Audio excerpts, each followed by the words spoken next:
Hello everyone, welcome to study time with new informative video. आज हम बात करने वाले हैं उत्तर प्रदेश विधानसभा से जो आरओ एआरओ एवं अन्य पदों के लिए भर्ती आई है उसके संबंध में। एवं आप सभी को पता होगा कि इसकी जो प्री की परीक्षा है वो 24 जनवरी को प्रस्तावित है। तो आपके पास मात्र 10 से 12 दिन बचे हुए हैं इस परीक्षा के लिए, और आप सभी जिन भी विद्यार्थियों ने इसका फॉर्म भरा है तो वो अच्छे से रिवीजन में लगे होंगे, क्योंकि अब कुछ नया पढ़ने का टाइम नहीं है। अब जो टाइम है वो है सिर्फ रिवीजन का। तो मुझे उम्मीद है कि आप सभी अच्छे से रिवीजन में लगे होंगे। तो इसी बीच कई बच्चों ने पूछा कि सर, जो विधानसभा की भर्ती है इसका जो प्री का एग्ज़ाम है आरओ एआरओ एवं अन्य पदों के लिए, तो इसकी परीक्षा में सेफ स्कोर क्या रहेगा और इसकी कट ऑफ क्या जा सकती है। तो देखिए, कट ऑफ कितनी जा सकती है ये बताना तो अभी बहुत मुश्किल होगा, क्योंकि आपको पता है कि कट ऑफ 3-4 चीज़ों पर निर्भर करती है कि फॉर्म कितने पड़े हैं, कितने बच्चों ने वहाँ उपस्थिति कितनी रही है मतलब, और पेपर का लेवल क्या था। तो इन सब बातों पर कट ऑफ निर्भर करती है। तो अभी कट ऑफ बताना तो बहुत मुश्किल होगा और सही भी नहीं होगा कि कुछ भी बता दें कि इतनी जाएगी उतनी जाएगी। तो वो पेपर के लेवल और इन सब चीज़ों पे डिपेंड करती है। लेकिन जो बच्चों ने पूछा है इसके साथ कि सेफ स्कोर क्या रहेगा, क्या इसकी जो कट ऑफ है वो जैसे विधान परिषद की गई थी, आरओ की 85, एआरओ की 77 के आसपास, और आरओ में जो ईडब्ल्यूएस है और ओबीसी है इनकी तो जनरल से भी ज़्यादा गई थी, 86-87 गई थी। तो क्या इतनी ही कट ऑफ जा सकती है? तो सेफ स्कोर क्या रहेगा? तो अगर हम बात करें सेफ स्कोर की, तो देखिए आपको पता है कि जो विधानसभा का पेपर है वो वैसा ही होने वाला है जैसा कि विधान परिषद का हुआ था। सेम वैसा ही सिलेबस है, वैसा ही पैटर्न है। तो अगर यहाँ बात करी जाए अगर एक उसकी, तो यहाँ पर नेगेटिव मार्किंग तो है नहीं है, आप भी जानते हैं।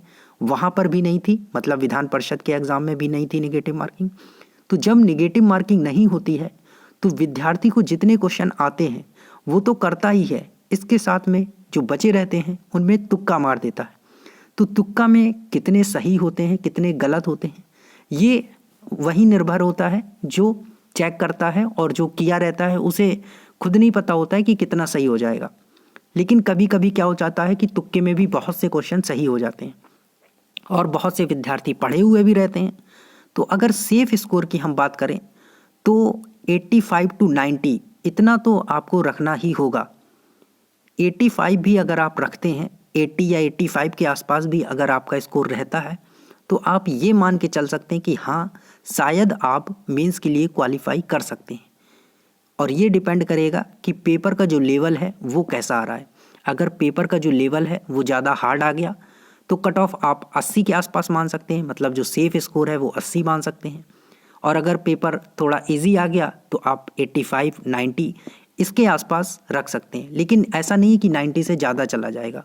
तो जो सेफ स्कोर है वो आप 85 के आसपास रख सकते हैं, क्योंकि आप जानते हैं कि इसमें सीटें भी बहुत कम हैं। विधान परिषद में तो हालांकि ज़्यादा थी, लेकिन विधानसभा में जो आरओ की वैकेंसी है, एआरओ की है, इनमें काफ़ी कम सीटें हैं।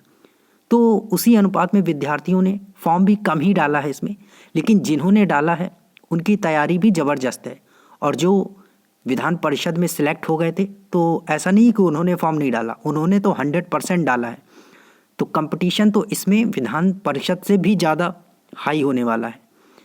तो आपका जो सेफ स्कोर है वो 85 के आसपास रहने वाला है। लेकिन ऐसा तो है नहीं कि आप 85 ही करके आएंगे, करके तो आपको 100 आना है। लेकिन आप पढ़ाई उसके अनुसार करिए कि इतनी मेहनत करिए, इतने अच्छे से रिवीजन करिए कि 85 आपका पार हो जाए। बाकी तो जो पेपर आएगा वो उस दिन डिपेंड करेगा कि आपका स्कोर कितना जाता है। आप पहले से तो सोच ही नहीं सकते कि हाँ मैं तो 85 ले आऊँगा, सेफ स्कोर 85 है, सेफ स्कोर 90 है तो मैं 90 ले आऊँगा। ये तो पेपर पे डिपेंड करेगा, आपको कितना आ रहा है उस पर डिपेंड करेगा, और कितने आपके तुक्का सही हो जाते हैं वो डिपेंड करता है। तो लेकिन जो एवरेज है कि आपको ये देख के चलना है कि इससे कम आपका ना हो, वरना थोड़ी सी आपको समस्या हो सकती है मेंस में क्वालिफाई करने के लिए।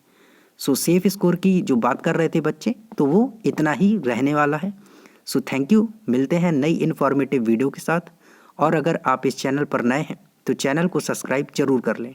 और अगर आपकी कोई क्वेरी है, कोई क्वेश्चन है तो कमेंट सेक्शन के माध्यम से पूछ सकते हैं। Thank you.